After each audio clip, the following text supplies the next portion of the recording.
Thousands of people were trapped. Behind them was the most powerful army in the world. In front of them was the sea. There was nowhere to run. But in one moment, everything changed. A man lifted his staff and the sea split in two.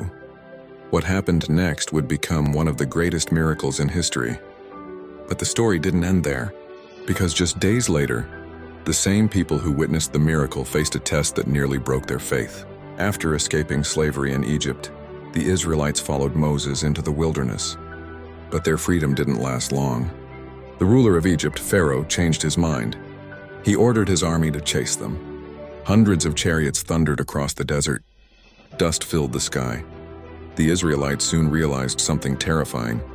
They were trapped. Behind them was Pharaoh's army. In front of them was the Red Sea. Panic spread through the camp.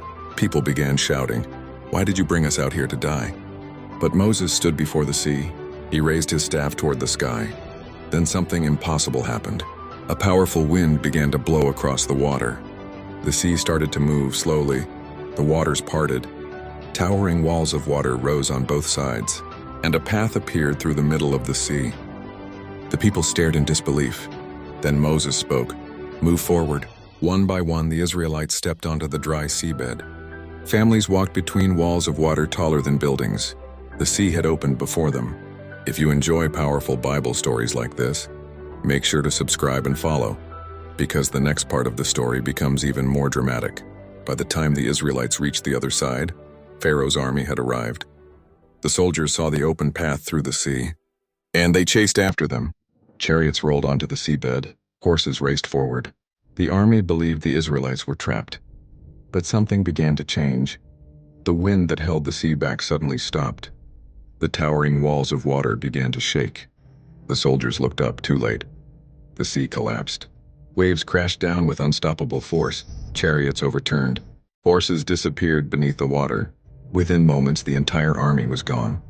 The sea returned to normal, and the Israelites stood safely on the shore. They had witnessed a miracle. Freedom had finally come. But the journey ahead would test their faith. 3 days after crossing the sea, the people entered the desert. The sun burned above them. Water was running out. Soon, people began to grow weak. Finally, they discovered a spring. Relief spread through the camp. But when they tasted the water, something was wrong. The water was bitter, it was undrinkable. Once again, the people began to complain. "Why did Moses bring us here?" Fear returned. So Moses turned to God and prayed, and God showed him something unusual, a piece of wood. Moses took the wood and threw it into the spring. Suddenly the water changed, the bitterness disappeared. The water became fresh and sweet. The people drank and were refreshed. Another miracle had happened. But this one carried an important lesson. The Red Sea showed God's power. But the bitter water revealed something deeper. Faith is not only about believing during miracles. It's about trusting even when the desert feels dry. Even after the greatest victories, life will still test our faith. And sometimes the biggest miracles happen in the quiet moments when we choose to trust. If this story encouraged you, remember to subscribe for more powerful Bible stories and lessons from Scripture. Because the next story reveals another incredible moment from the journey of Moses and the people in the wilderness. And you won't want to miss it.